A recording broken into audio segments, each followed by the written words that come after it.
I don't get why he keeps attacking us. Yeah. And he could just not mention you, but he insists on throwing you under the bus every chance he gets. Which is an establishment move. Yeah. That's an establishment move. Yeah. He's actually, when I was in prison, he done more to attack me and discredit me being able to get out than anyone else. Mm-hmm. But I don't know if maybe Nigel, I've never met him.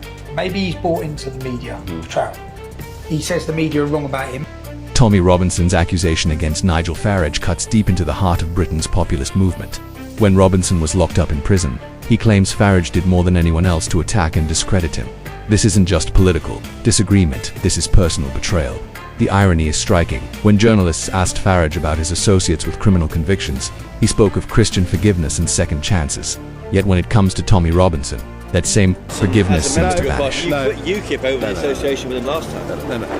Look, Robinson has been to prison many, many times for many, many things. Mortgage fraud, passport problems, you name it. He's got his own campaign.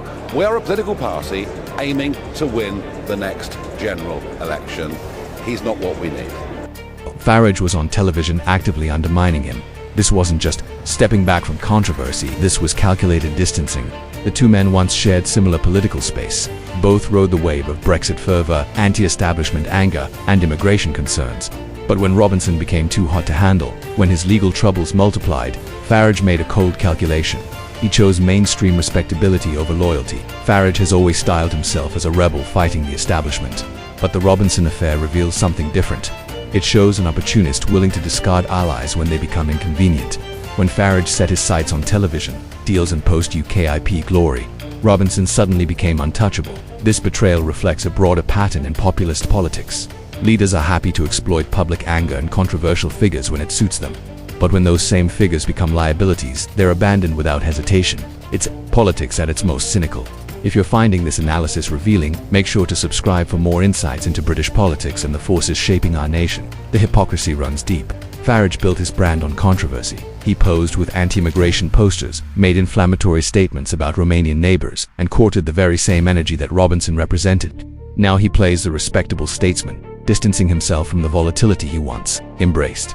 Meanwhile, Britain's immigration crisis continues to spiral. Yesterday alone, over 400 illegal migrants landed on British shores aboard 6 small boats. French police reportedly stood by and watched without intervening. This happened just as Home Secretary Yvette Cooper extended a multi-million-pound agreement with France to stop these crossings. The numbers are staggering. Since 2020, Britain has transferred over £480 million to France to stem the tide of crossings.